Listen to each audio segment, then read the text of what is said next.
Hi everybody, this is Skip Elsheimer. Welcome to the AV Geeks Lunchtime Streaming Show, where we watch old 16mm films. And that was the Space Shuttle Enterprise being slowly trucked back to its hangar. I don't know if that is post. They basically did a test where they released it off the back of like a big jet and then let it glide back down. I don't think there was any active engines on there. That they were just making sure that it actually would glide and land safely, and that did. And Enterprise never went to space. So, and it seemed to spend most of its time on a highway. So there you go. Let's see. I hope everybody had a great weekend. We watch old 16mm films and we eat lunch sometimes when we do this. And I'm actually eating some Eastern North Carolina style barbecue from Sam Jones Barbecue, which is in Raleigh, which is the same people that run the Skylight in outside of Greenville. And one of the things that they're known for is this weird cornbread, which doesn't have any rising agent in it, so it's just baked cornmeal. It's an acquired taste, but man, I sometimes get itching for it. But you know what I'm missing? I don't have any potatoes. We need some potatoes. Enjoy.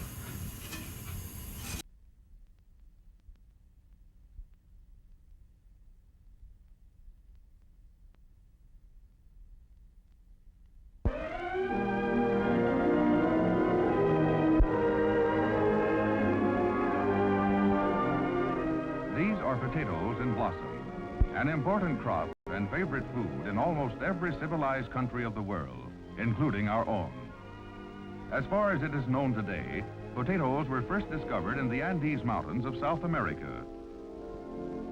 Here they were cultivated by ancient Indians in a primitive manner that has changed very little in a great many centuries.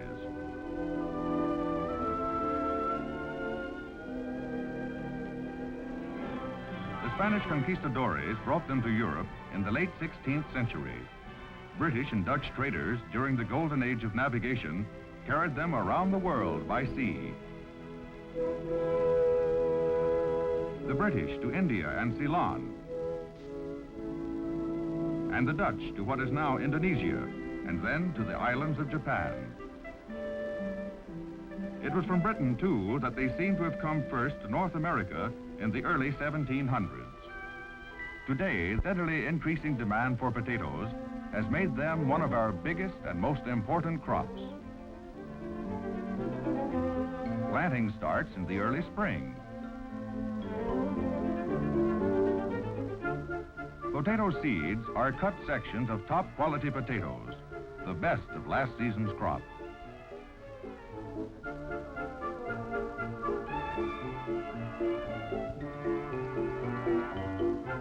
Specially designed machines put them into the ground.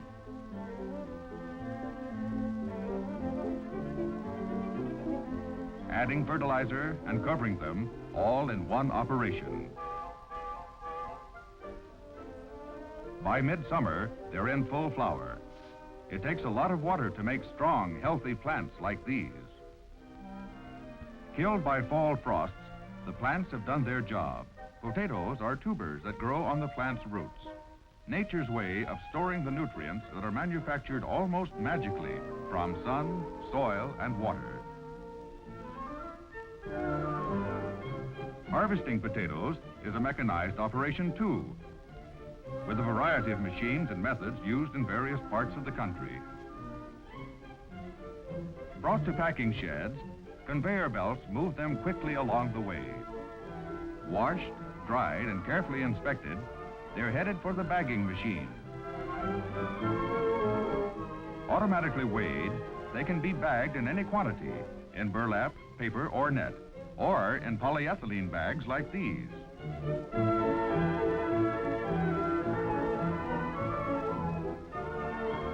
Whatever kind of bag you buy them in, potatoes are for eating. in hundreds of interesting and attractive ways at tables all around the world.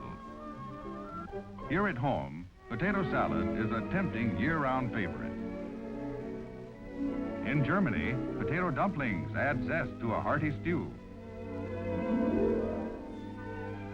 In Ireland, colcannon is a familiar dish, made easily from mashed potatoes and broccoli. The Japanese julienne potatoes and boil them in soy sauce along with a variety of other vegetables. In India, curry sauce is widely used. A popular and attractive dish is this one, a curry of boiled potatoes and cauliflower. One reason for their international popularity is their nutrients, essential food elements abundantly available however they may be cooked. To enjoy baked potatoes in half the time, parboil them first in water salty enough to float them.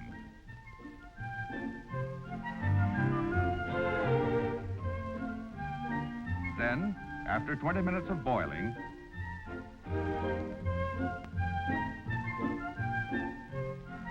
put them in a hot oven for 5 minutes more.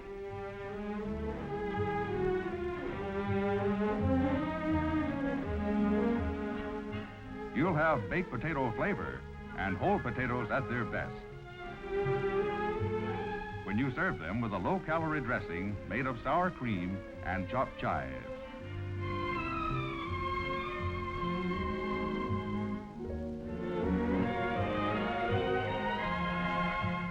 For a simple, delicious main dish, mash potatoes and make nests to be filled with any sauce preparation of eggs, meat, or fish. These are being filled with potted meatballs.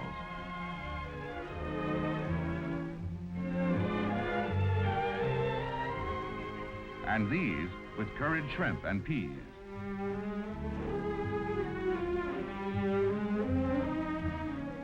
For easy, foolproof fudge, add 1/3 cup of mashed potatoes to 3 squares of bitter chocolate and 3 tablespoons of butter, melted together in a double boiler. Mix well, add 1/8 teaspoon salt, 1 teaspoon pure vanilla extract, and 1 pound sifted confectioner's sugar. Knead until smooth and cool, and press into a foil-lined cake pan.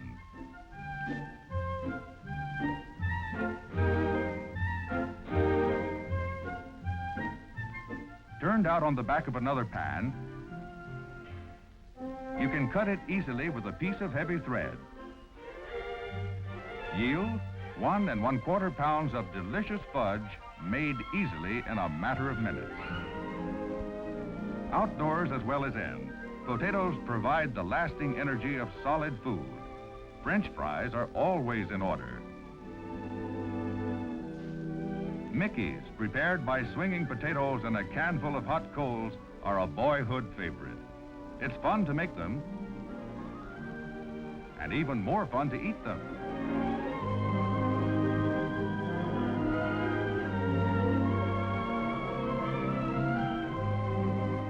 Wise homemaker hostesses know the many parts that potatoes can play in the home. Simple or festive, they belong on any occasion.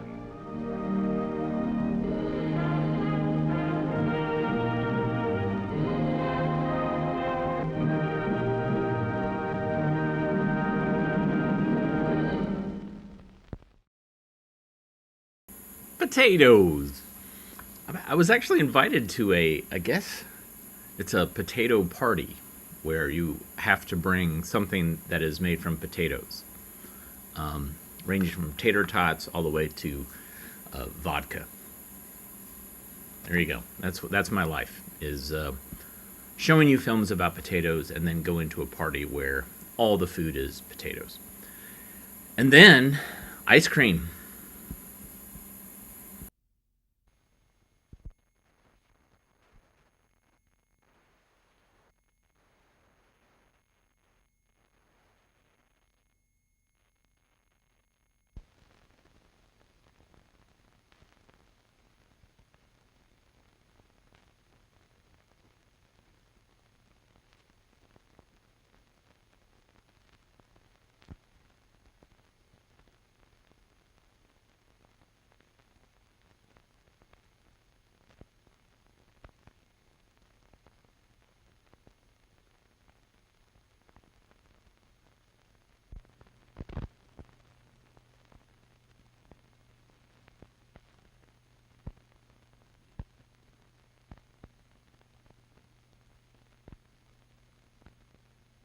In Lunch 1, the nearly 3-year-old children are serving and settling down to their meal. Each is given as much food as he usually eats.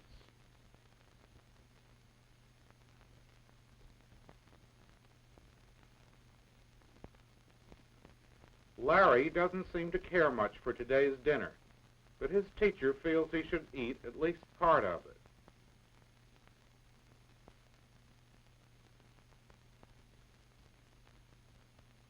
Eat this much, and then you can have the ice cream.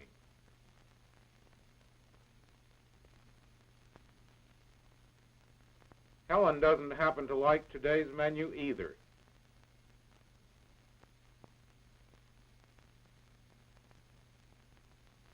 She reaches for her dessert.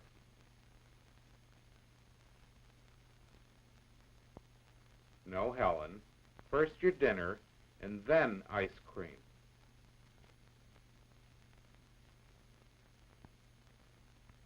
While Helen protests openly, Larry patiently eats his way through his meal, with a guarded glance now and then at the grown-ups who make the rules.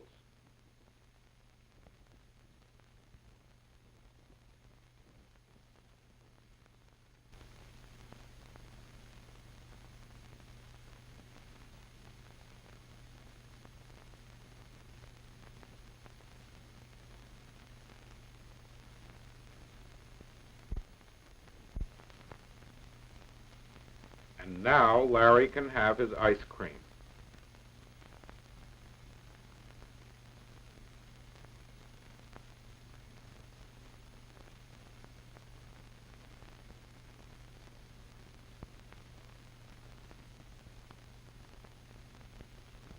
In Lunch 2, we see another group of children, just over 2½.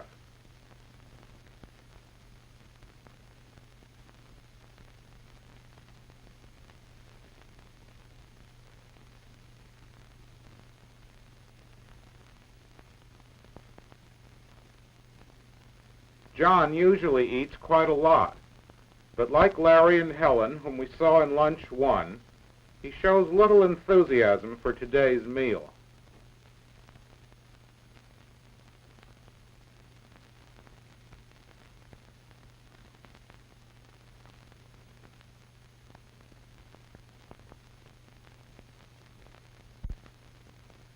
More milk, John?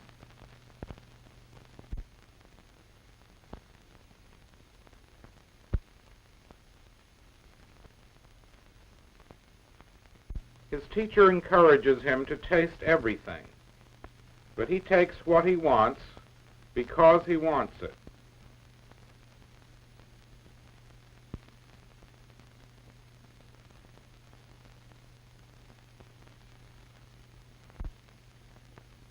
Patsy likes dinner today. She has finished and is off for another helping.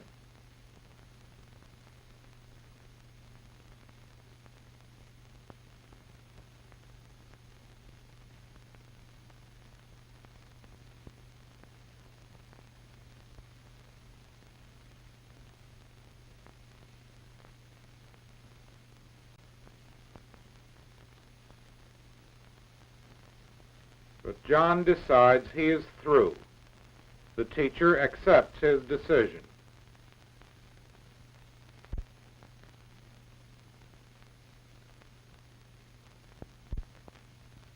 And now, ice cream, which both Johnny and his teacher regard as part of his dinner.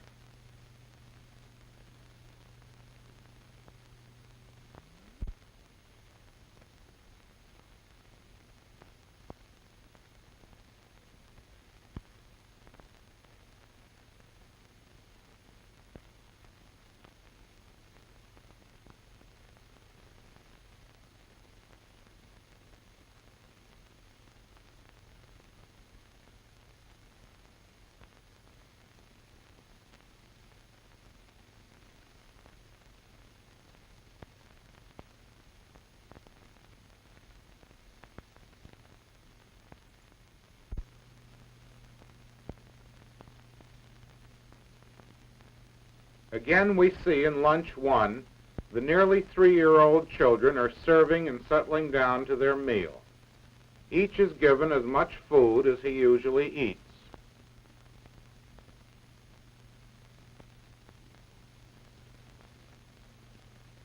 Larry doesn't seem to care much for today's dinner, but his teacher feels he should eat at least part of it.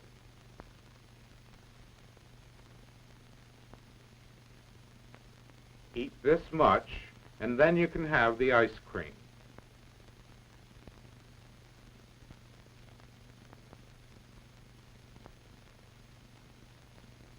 Helen doesn't happen to like today's menu either.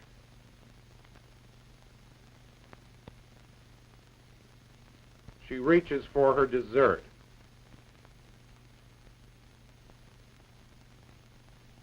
No, Helen. First your dinner, and then ice cream.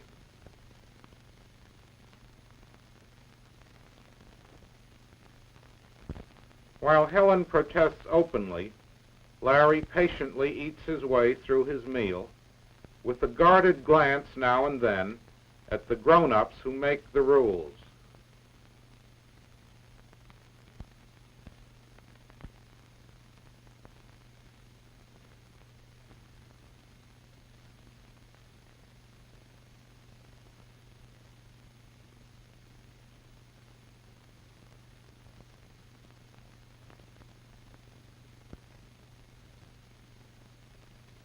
And now Larry can have his ice cream.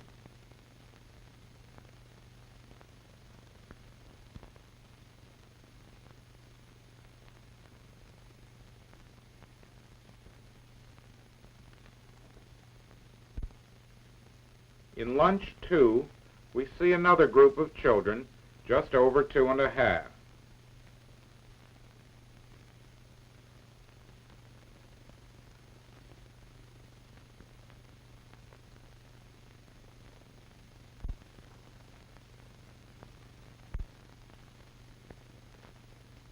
John usually eats quite a lot, but like Larry and Helen, whom we saw in lunch 1, he shows little enthusiasm for today's meal.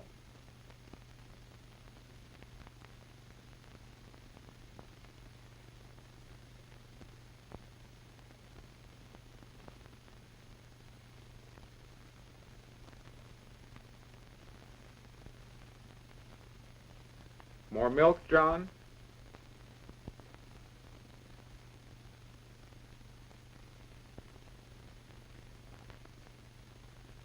His teacher encourages him to taste everything, but he takes what he wants because he wants it.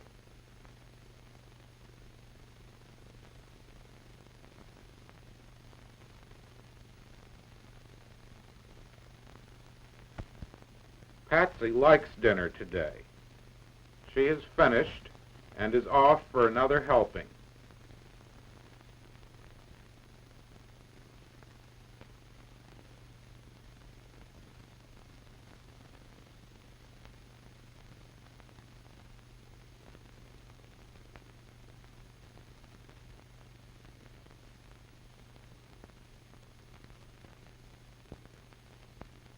But John decides he is through. The teacher accepts his decision. And now, ice cream, which both Johnny and his teacher regard as part of his dinner.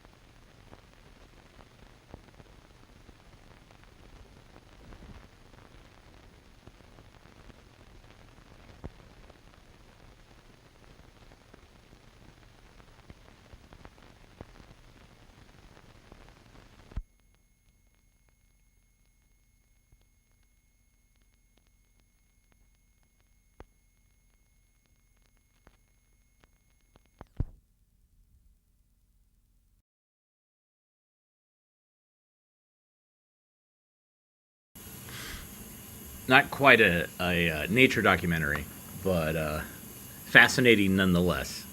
Um, I think it's similar to those work motion study time films that I've shown in the past, where the stuff is shown a couple of times and then there's questions asked, and then whoever's taking excuse me, the training to do the motion studies, they rate, and then they're graded based on that. And so I think that this is related to that.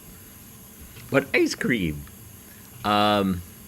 So Calvin Films was a big industrial filmmaker and sponsored filmmaker. They made several films that we have and that we've shown, a bunch of management films.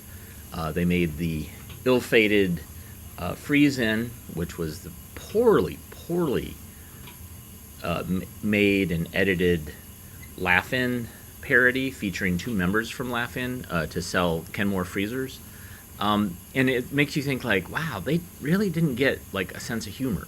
But then they would do these amazing things like Your Name Here and this film, Dingbat Story. So you watch it, you realize, like, no, they know what they're doing, but man, they lost their way with some of these films. All right, here it is, Dingbat Story. Enjoy.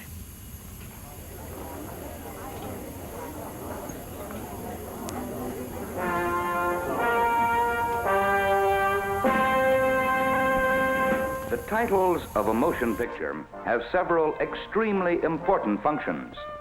They provide a few moments during which the audience can withdraw from the real world before the picture itself starts. They give the viewer a few seconds to adjust himself to the dark room and the screen image. They force each individual to participate immediately. And often the main title arouses the viewer's curiosity. The main title can do much more than simply state the topic of the film. It can provide clues to the nature of the subject matter.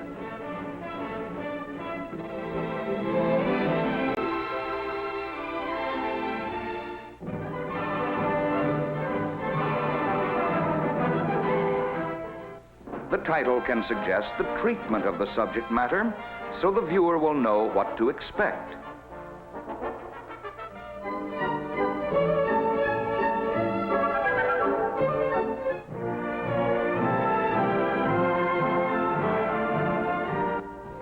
And the title can suggest the attitude of the filmmaker toward his subject.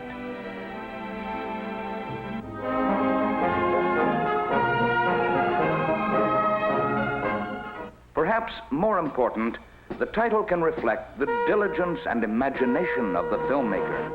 This inspires the confidence of the viewer and prepares him to accept what follows the title. Of course, the title can also spell out in detail what the film is going to be about. Or it can be purposely obscure and intriguing. In one way or another, the title prepares the viewer and gives him a mental attitude toward the movie he's about to see. Because titles are so important, they are planned and executed with painstaking attention to detail. Yet occasionally, something goes wrong. Oh, that's terrible. I just don't know how that slipped through. You mean you didn't notice it either until you finished making the print? Well, I'll have the boys make it over right away. And I'm sure sorry.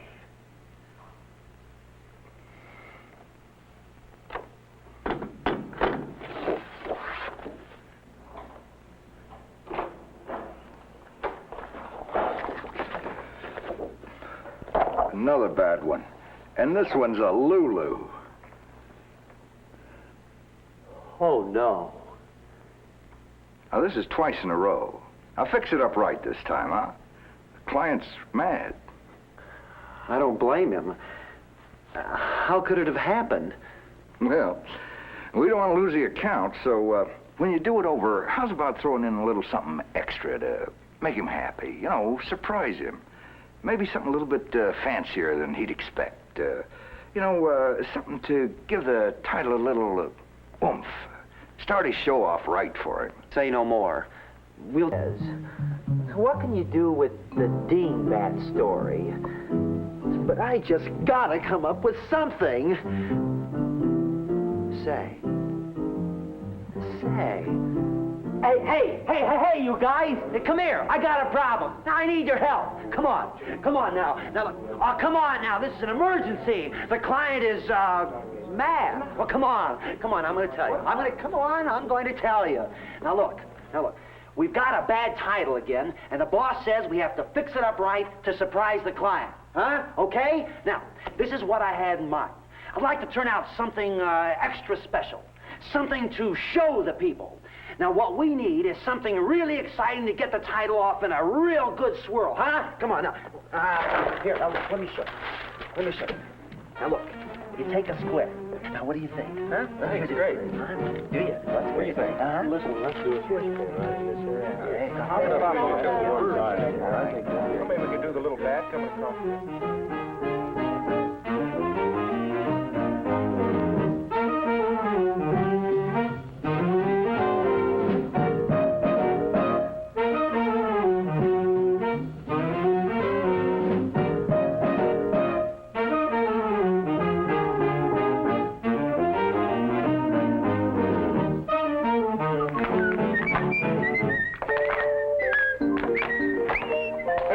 See the first bunch of artwork? Yeah.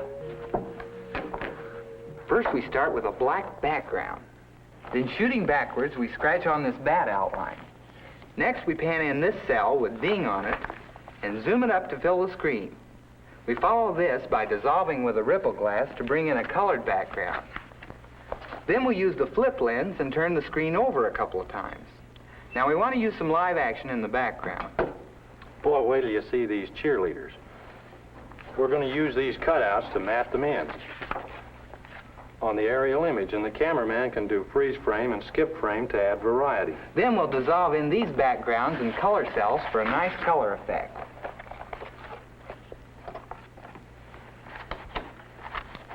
We're going to use these cutouts to pop in the letters one at a time, and then when they're on the screen, we'll zoom them up and split them apart. We can spin the colored backgrounds and dissolve to the animation sequence. Say, how is the animation coming along? Come on and see for yourself. Hey, how's it going? Boy, we got a great animation sequence. Let me show you what we're doing. We decided to use a little bat character in order to make the title more appealing. In constructing this bat character, I pulled his ears back, but I felt by moving his ears forward, it gave him a more darted effect. But as you see, the wings are too large, so I shortened the wings, and he just worked out great. Here you see me animating the little character. But I wanted him to fly all over the screen, so I made this plot so that I know exactly where each movement is. But because he's moving in perspective, I had to develop this little clay model. You can see here the way he's moving around that I can use this to draw him accurately in every position. The girls still have quite a bit of inking and painting to do, but we've got the background all finished. That is just great! Hey, you guys, are ready on the set. Well, hey, wait for me!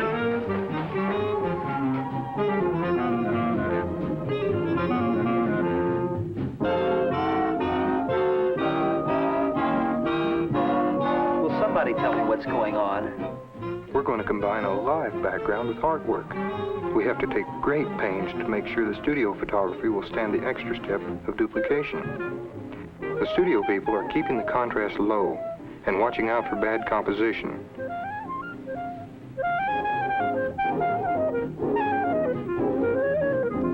The reason they keep reshooting is they want to get a steady shot, which will look good with lettering over it. The cameraman is getting creative, but it won't work. The best take will be the smoothest and steadiest.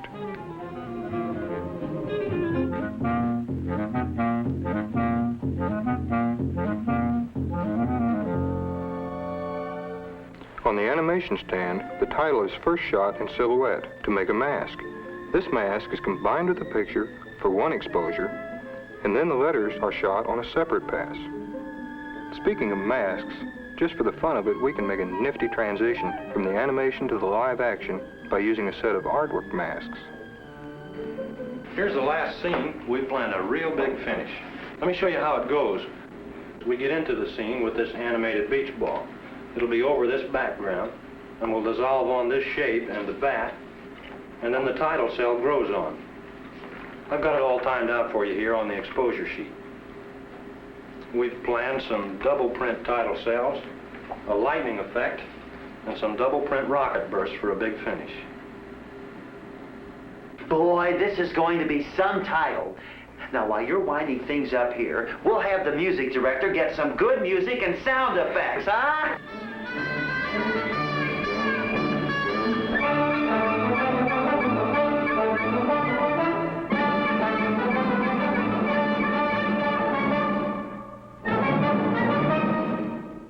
Oh, wait till you see how it moves. I can't remember when I saw such imagination and such style. Dingbat title just got here. What do you say we take a look at it? Come on. Hey, go on. Well, I understand you guys been working pretty hard on this one, huh?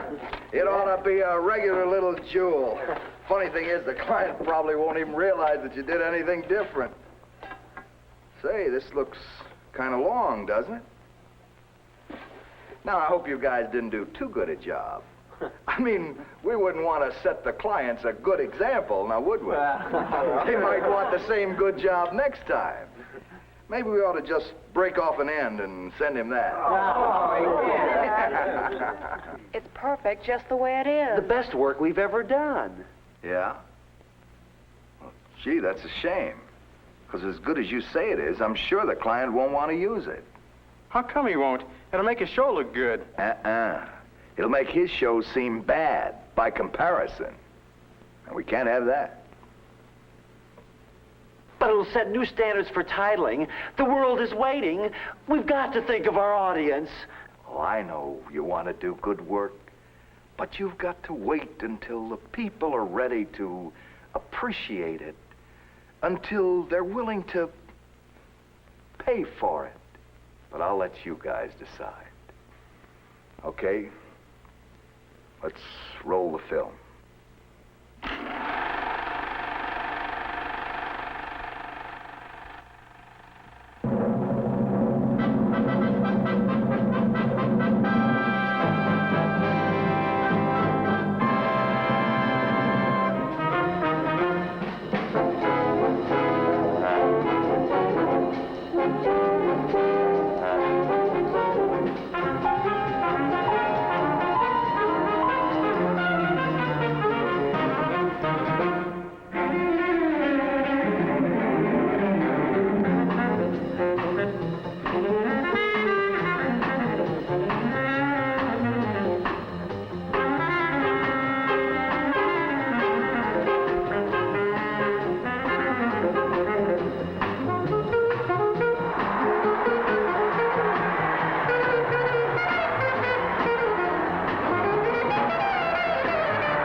Sorry about that. I was across the room and I heard.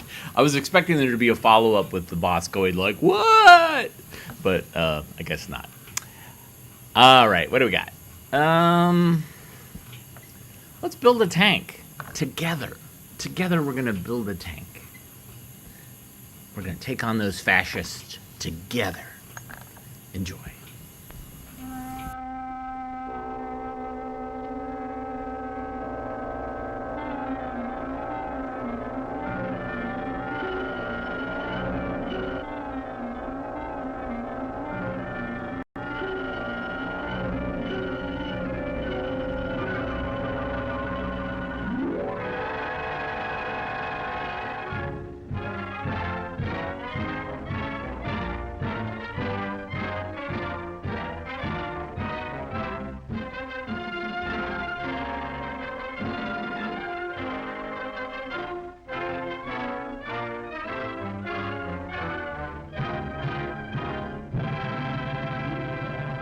A cornfield in 1940. Today, the world's greatest tank arsenal with more than 10,000 workers. On this track, 1 mile long and built in a figure 8, the products of the arsenal are tested. The Panzer onslaught against the Low Countries and France saw the great French army ill-equipped to deal with such an attack, paralyzed and slashed to ribbons by a new and terrible instrument, the tank. The rapid tactical move, the deep envelopment and pursuit, the exploitation of the breakthrough. Old words with a new import.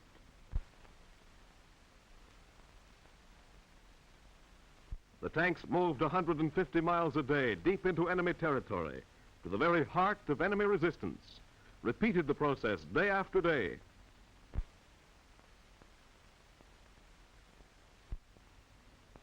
The speed of the tank makes defense against it difficult. Anti-tank guns cannot be moved into position fast enough to be of use. The guns must be mounted on tanks of the same mobility and having the same protection as those attacking them. To make an invincible army, we need machines, trucks, planes, and tanks by tens, even hundreds of thousands.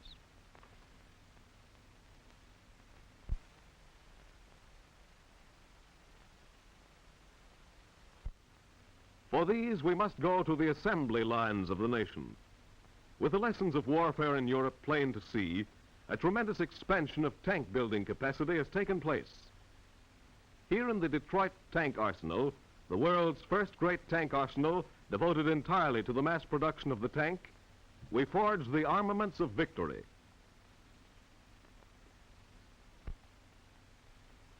To wage a desperate war, the immense resources of our industrial plant and the incomparable skill of the American worker have mobilized to meet a supreme test. Under this vast roof, we create the rolling forts of armor steel, the fighting tank with great firepower, fitting the American policy of aggressive mobile warfare. Production in factory and arsenal begins far behind the assembly lines. It starts with the machine. From drafting board and planning room come models, charts, drawings, blueprints, and designs. Designs for the lathe to machine the rotor ring of the cupola for easy rotation, giving the tank complete all-round firing range. Designs for calipers and micrometers.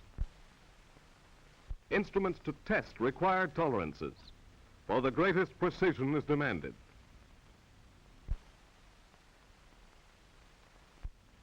Here is the housing for the powerful 75s, a miniature fort having its own artillery to smash resistance as it blasts its way to the enemy rear.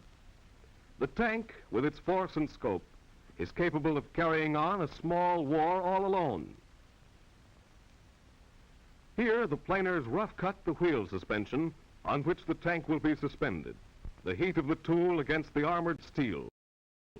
Hard, tough steel requiring good machine tools, tougher than the material they mill. 1,000 heavy automatic machines, 8,000 tools, gauges, and fixtures had to be designed, built, installed to get the tanks rolling. and thousands of workers had to be trained for exacting new skills, all paying willing tribute to a great tradition, to the long-recorded achievement of American gunsmiths, artisans, mechanics, to the tool builders of New England, New York, Philadelphia, Cleveland, Cincinnati, Detroit, Milwaukee, and the West. From 1920 to 1935, around 30 tanks were built in the United States. These were all development or pilot tanks made for experimental purposes. The sudden creation of a vast citizen army and the lessons of warfare in Europe brought a great expansion of tank building capacity. But large as initial plans and orders were, these have been doubled and quadrupled in the face of world conflict.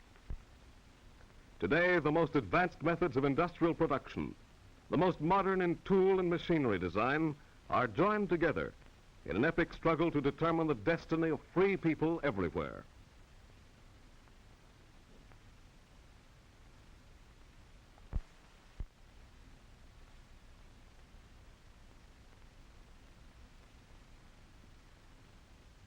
Again, precision is the watchword.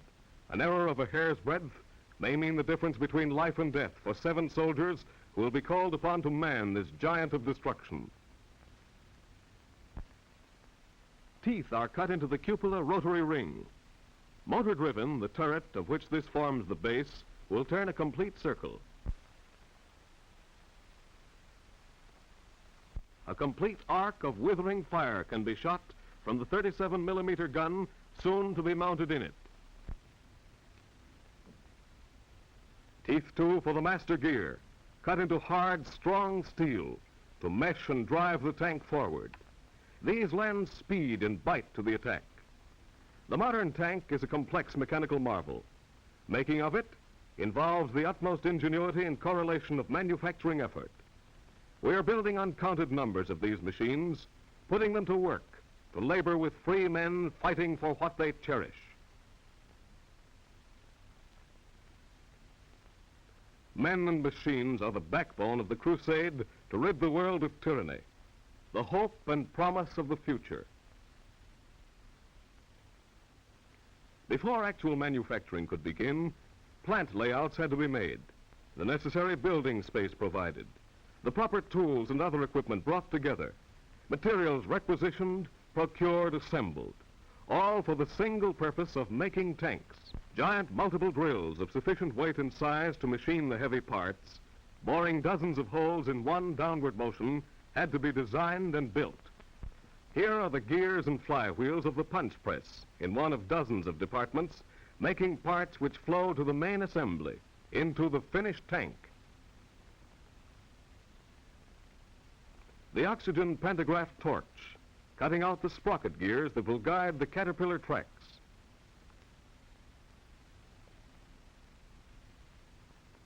These are cut in triplicate.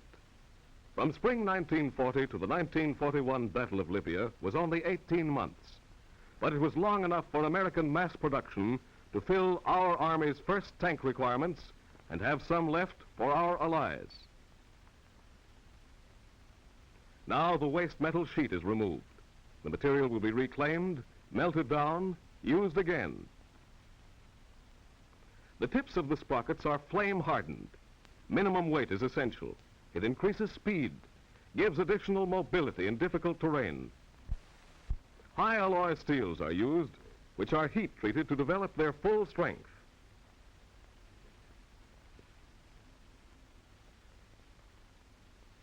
The standard of workmanship required is high. A vehicle must be built whose ultimate employment is the roughest usage. A tank is expected to traverse rutted fields and tangled woods, splash across unbridged streams, have its full weight thrown upon itself. 28 tons of steel hitting solid earth at a speed in excess of 25 miles an hour and come through solid and steady and asking for more. Strength is the keynote, and to guarantee that strength, the master gear is oil quenched.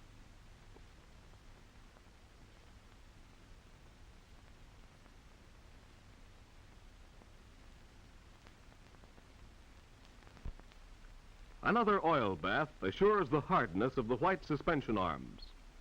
Unlike the average industrial plant, evolved as changing requirements are met, the tank arsenal had to be planned down to the smallest detail.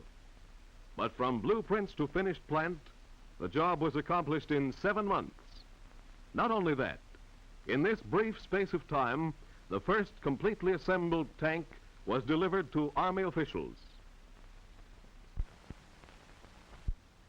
From hundreds of suppliers come steel, rubber, aluminum, and tin.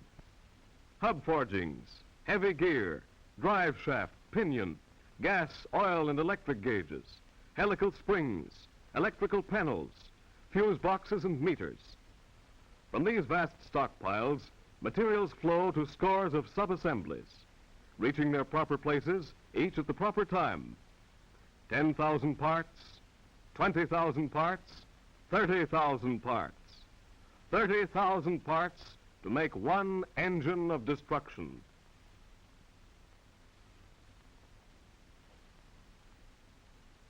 It begins to take form. Side wall and rear panel are mounted on the hull.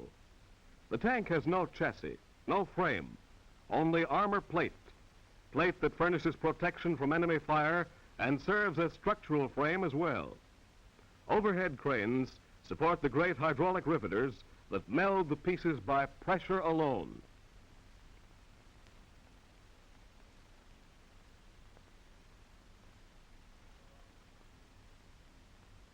Dozens of tanks go together at one time, rolling from stage to stage on 3 production lines.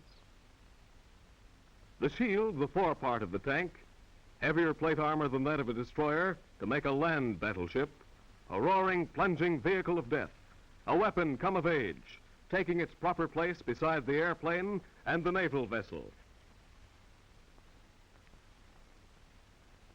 And here is the turret for the 75mm cannon. The wheel suspension. Later come the insulation, the operating levers, transmissions, oil and gas tanks, electric wiring, and piping instruments. The crane hoists the completed hull, moving it along the line where it will gather strength, power, drive.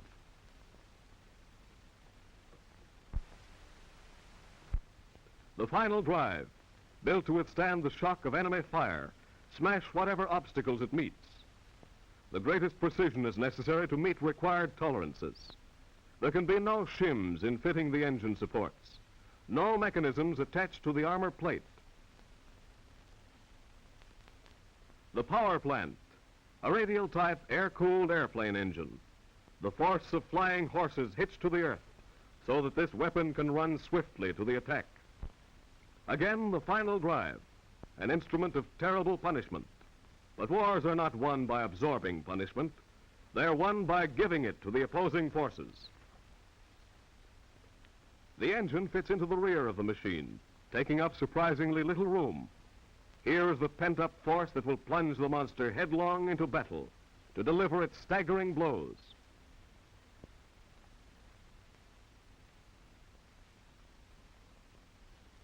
The 37mm motor-driven revolving turret, a fortress swinging a complete circle of raking fire, destined soon to shelter men, steel, and shrapnel, to hurl at the tyrant foe.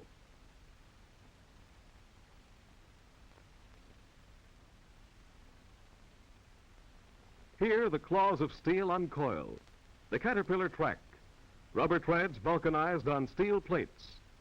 The development of the caterpillar track is one of the essential mechanical advances that made the modern tank possible. It lies open on the assembly floor, waiting to draw on the huge body. It will supply sufficient traction to enable the machine to operate over the roughest terrain. The giant's legs, the bogie wheels. Alignment on the final assembly line is maintained by letting these wheels run in a grooved track on the floor of the shop. The wheels run onto the treads.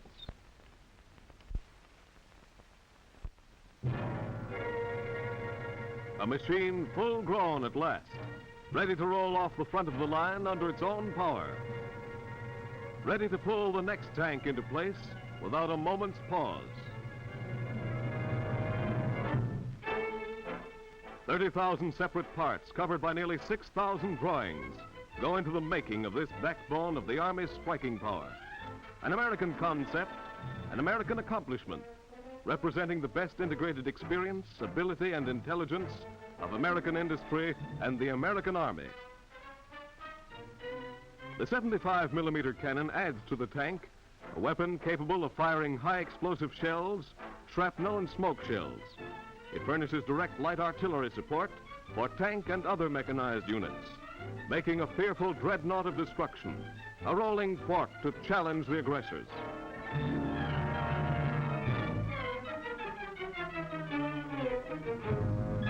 The massive steel turrets mount a 37-millimeter gun, hurling armor-piercing projectiles, adding still more power, deadly on the ground, deadly in the air when used for anti-aircraft work. The final inspection line. Here the working parts are tested for faulty application. There's no room for mistakes. Picked up in the air and started toward its final destination, the lives of men and the fates of nations suspended in the balance. The arsenal's task is done. The tanks are combat ready. Production now is not a promise, but a fact, gigantic, real, a solemn answer and a pledge. The pledge of minds and hands, of men who have a special kinship with machines. Production is a line of battle, and production's battle line must drive ahead.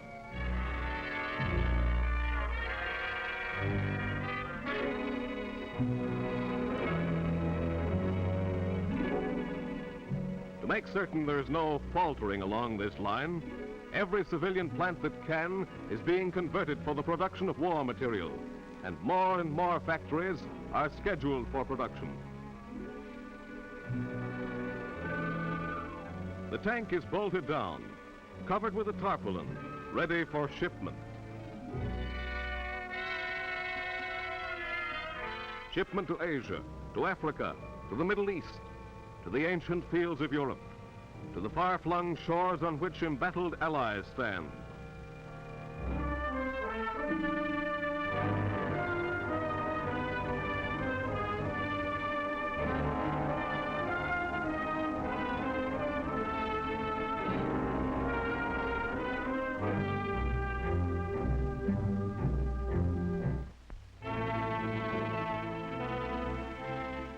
When the final piece has been applied, the tank goes through a 65-mile operation test, made by inspectors of long experience, men who can detect unusual noises even above the normal rumble inside the machine.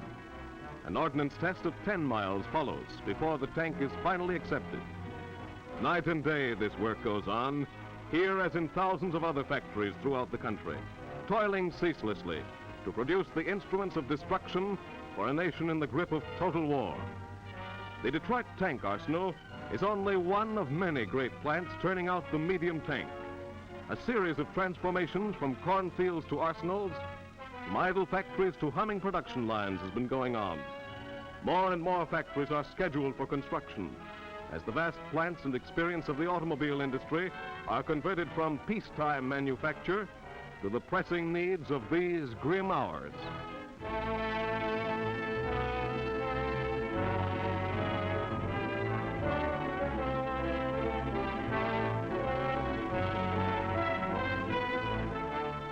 Fort Knox, headquarters of the armored forces of the nation. On practice fields simulating actual battle conditions, these fighting tanks charge through their paces. Here, thousands of soldiers learn gunnery as our troops train for action in new equipment rolled off the production line. Each day, new strength is added to democracy. On this great range, our tanks are spitting steel.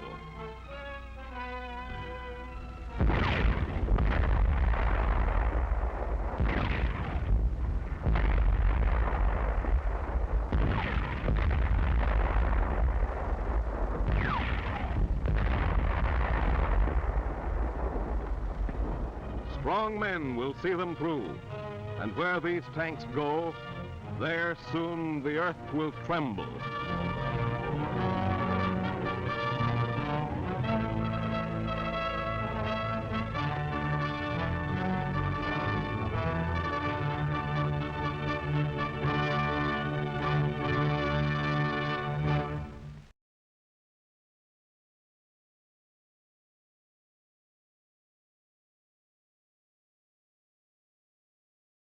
I love me some assembly line footage, even if it's for a weapon of mass destruction. All right, thanks everybody for tuning in today. Very much appreciate your eyeballs and your comments. Jeremy, thank you for the super thanks. That's a great way to support us, as we are paying probably close to $2,000 a month for storage. And because we have 7 storage units filled with 16mm films and equipment. This is because we're renovating our archive space. Hopefully we can start moving stuff back in April or May. And yeah, people based in the Triangle area, maybe we'll have a shelving party with all of the pizza you can eat. We'll get you to do hard, grueling work and just pay you pizza or ice cream or potatoes. Anyways, thanks so much. We will see you tomorrow. If you like what you saw, hit the thumbs up, hit the like button. We are actively adding videos. I think it's averaging like 25 a day. So watch some of those. There's some new stuff that we've been pulling from our collection, from Prelinger collection, from National Archives, a variety of different places. So that's a wonderful place to go and bury your head in our glorious past, because that's where I'm spending most of my time. All right, so we will see you tomorrow. Everybody take care.